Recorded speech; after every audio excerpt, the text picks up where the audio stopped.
Vulcans are well known as the intellectual puppets of this Federation.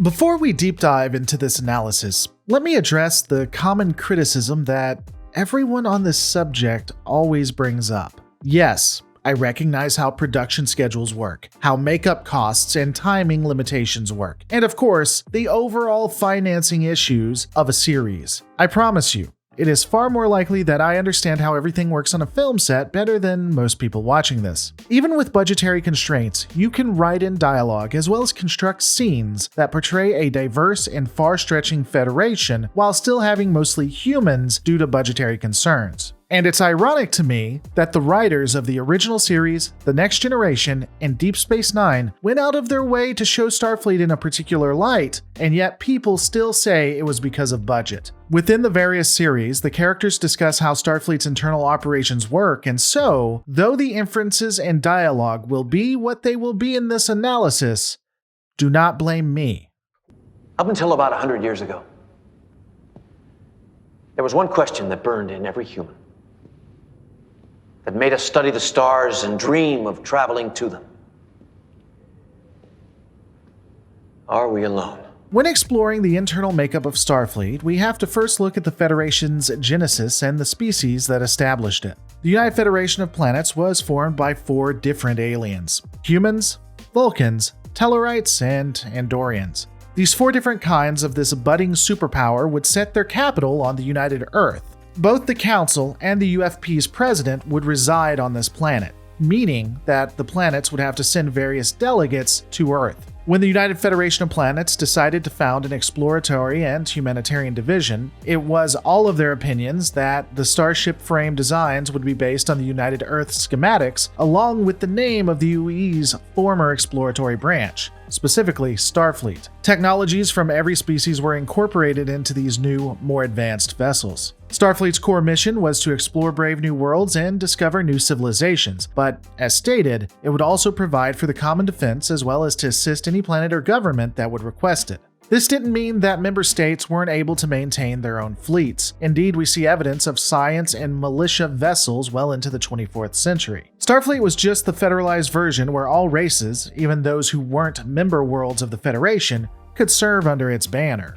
But the question is, of the member worlds, who really wanted to serve within Starfleet? While certainly we see that the Federation is diverse, indeed Starfleet has its share and varied crew, it is beyond obvious that most of Starfleet appears to be made up of humans. In fact, it is so obvious that the Klingons of the 23rd century weren't shy about calling out this quote-unquote hypocrisy. We do believe all planets have a sovereign claim to inalienable human rights. Inalien. If you could only hear yourselves. Human rights. Why, the very name is racist. The Federation is no more than a Homo sapiens only club. However, is this really the case?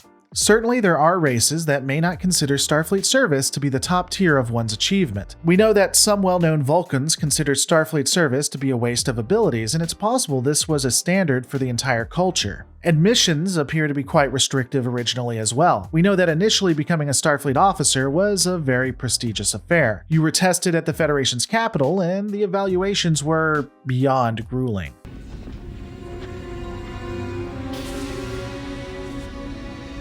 Mordock, are you all right? I will be. Most applicants washed out of the Starfleet officer program and either returned home or possibly considered service as an enlisted person. Of course, they would have to wait till TNG Season 3 when O'Brien was magically demoted.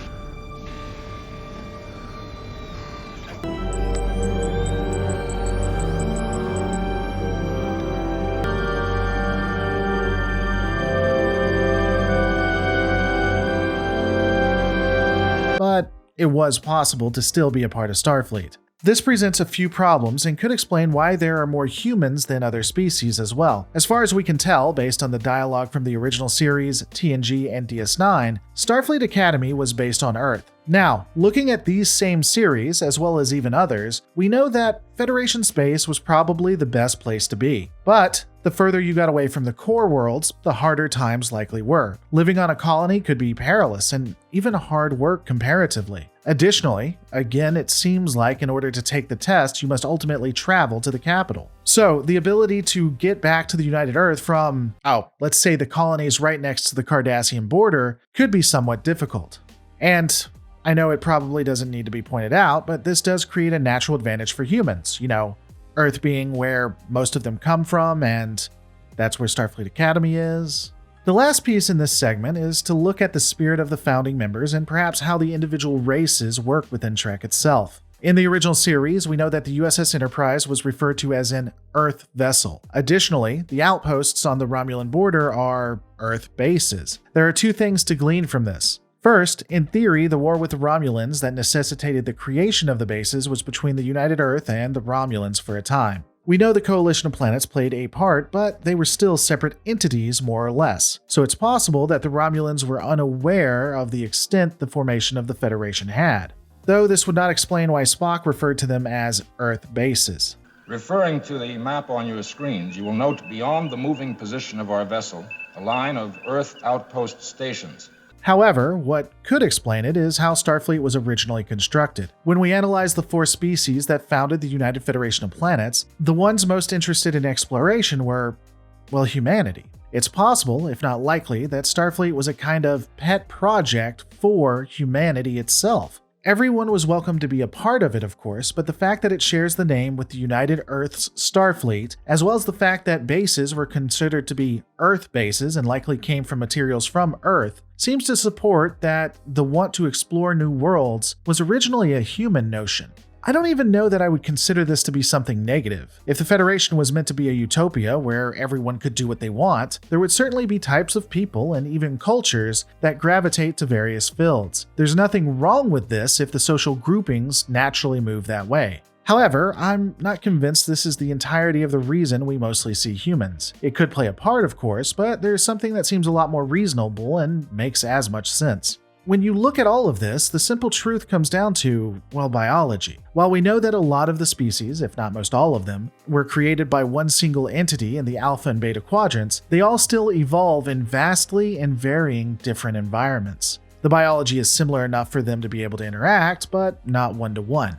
There are environments where one species might feel more comfortable than another. We know there are differences between all of them and that they even have issues on how other officers of a different race operate. We can upgrade your inertial dampers by the end of the day, but to begin to overhaul your warp core will take at least a week. That is most inefficient.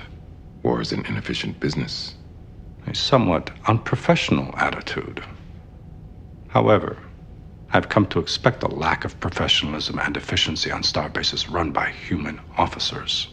So, it would make sense that generally species prefer to intermix with their own kind. The natural development of this would mean that entire bases and vessels would have one species over another.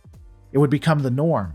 While I know it sounds bad, it is, again, pretty logical.